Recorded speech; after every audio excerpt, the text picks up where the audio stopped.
পাড়ার ছেলেপুলেদের নিয়েই মস্তানিটা করায়। আর তাদেরই অধিকার মজুরি বৃদ্ধি 13 বছর ধরে দিচ্ছে না। এই শ্রদ্ধেয় নেতা কমরেড বিনয় কুমারের একটা কথা ছিল, একটা স্বামী একসঙ্গে 203-এর হতে পারে না। ঘরের বউটাই আর মন মজছে না, বাইরে মন মজেছে কোথাও। ঘরের ছোট বউটা বড় বউটাকে টুপি পরাচ্ছে, বলছে দাঁড়া না, ওকে ঘরে আনতে দে না, তুই তো রাজরানী হয়ে থাকবি, ও তো চাকরানী হবে। আর বেচারি বড় বউটা দেখছে রোজ অশান্তির চাইতে ভালো, এ ভালোই বলছে যে আমি ঘরে শুয়ে শুয়ে খাবো, নতুন বউটাকে আনলে ও কাজ করে খাবে। তো বড় বউ রাজি হয়ে গেছে। এবার বিয়ে করে আসার পর কি হয়, আপনাদের সবার অভিজ্ঞতা কি? বড় বউটা রাজরানী আর ছোট বউটা চাকরানী হয়। ছোট বউটা রাজরানী হয় আর বড় বউটা চাকরানী হয়। একটা স্বামী যেমন একসঙ্গে দুটো সতীনের হতে পারে না, তেমনি একটা সরকার একসাথেই যোদ্ধার আর একসাথেই ক্ষেত মজুরের হতে পারে না। এই তৃণমূল কংগ্রেস ওই যোদ্ধারের দালাল আর তাদের অবশেষদের দালাল, এরা ক্ষেত মজুরদের স্বার্থ দেখতে পারে না। তাই মজুরি বৃদ্ধির আন্দোলন করতে গিয়ে 13 বছর পরেও ঘুরাবে 26 দিন ধরে ধর্মঘট করতে হয়, পুলিশের আক্রমণ সহ্য করতে হয়, তৃণমূলের নেতাদের মস্তানির সামনে দাঁড়াতে হয়। এই জন্য ক্ষেত মজুরি ইউনিয়ন ওসব দিন শেষ। তৃণমূলের ওসব ধমকানি চমকানি ওসব হয়ে গেছে। দেখলেন না, ওদের সবচেয়ে বড় মস্তান কোথায় ছিল? পাচন বাড়ি খাওয়াতো না লোককে, বলো নকুল দানা গুড় বাতাসা পাচন বাড়ি। আর এখন যা হাল হয়েছে, ওর খবর কে রাখে? ওসব ভুলে যান। ভারতবর্ষের সংবিধানে লেখা আছে এটা ধর্মনিরপেক্ষ গণতান্ত্রিক দেশ, গণতান্ত্রিক অধিকার সবার আছে। আপনি চোখ রাঙিয়ে ধমকিয়ে চমকিয়ে মস্তানি করে টাকা ছড়িয়ে কিছুদিন চালাতে পারেন, যুগ যুগ চলতে পারে না। তাহলে হিটলারও সারা জীবন থাকতো, মুসলিনিও সারা জীবন থাকতো, তাহলে 72-এর কম বেশি সন্ত্রাস সেটাও সারা জীবন থাকতো। কেউ থাকেনি, আপনারাও থাকবেন না, আপনারাও থাকবেন না। একদিকে ক্ষেত মজুরের মজুরি বৃদ্ধির অধিকার কেড়ে নিয়েছে, উল্টো দিকে এমন চুরি চামারি করেছে 100 দিনের কাজটা দিনের পর দিন বন্ধ হয়ে আছে। বছরের পর বছর, প্রায় 4 বছর গ্রামীণ শ্রমজীবী মানুষ সারা বছর মাঠে কদিন কাজ আছে, তারপরে তাদের একটা বড় অংশের আর্থিক উপার্জনের জায়গা ছিল এই 100 দিনের কাজ। হ্যাঁ, আমরাই পারি, আমরাই লাল ঝান্ডাওয়ালারা গলার শিরা ফুলিয়ে বলতে পারি। তোমরা কোত্থেকে বলবে? চোর চামারদের দল, একটা গোটা দল, তার গোটা মন্ত্রী সভাটা জেলে। যদি বিজেপির সঙ্গে সেটিং না থাকে, যদি সিবিআই আর ইডি নিজের স্বাধীনভাবে ভূমিকা পালন করে, তাহলে পিসি ভাইপোকেও জেলের ভেতরে থাকতে হবে। শুধু পার্থ আর বালু জেলে থাকবে না, পিসি ভাইপোকেও জেলে থাকতে হতো, শুধু সেটিং করে বেঁচে আছে। ওরা কি বলবে? আমরাই বলবো। 2004 সালের লোকসভার ভোটে 61 জন বামপন্থী এমপিকে আপনারা জিতিয়েছিলেন। 61 জন লাল ঝান্ডার এমপি দিল্লিতে। বিজেপিকে আটকানোর জন্য আমরা দিল্লিতে বলেছিলাম যে বিজেপিকে আটকানোর জন্য আমরা কংগ্রেসকে বাইরে থেকে সমর্থন করব।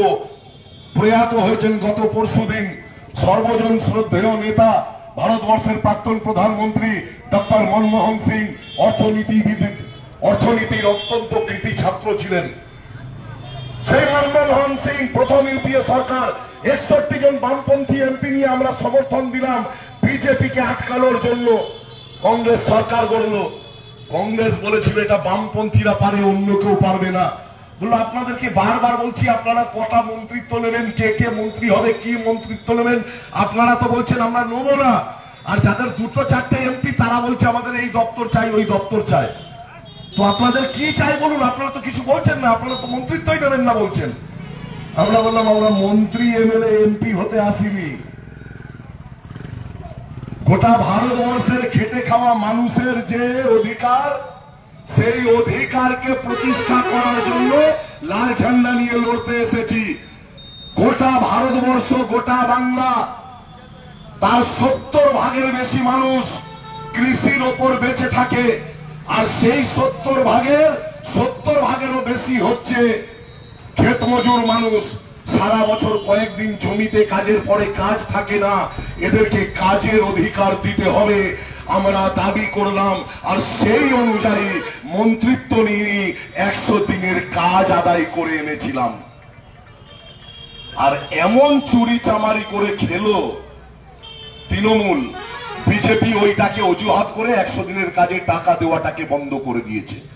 হ্যাঁ ঠিকই, সবাই জানি আমরা, কে না জানে।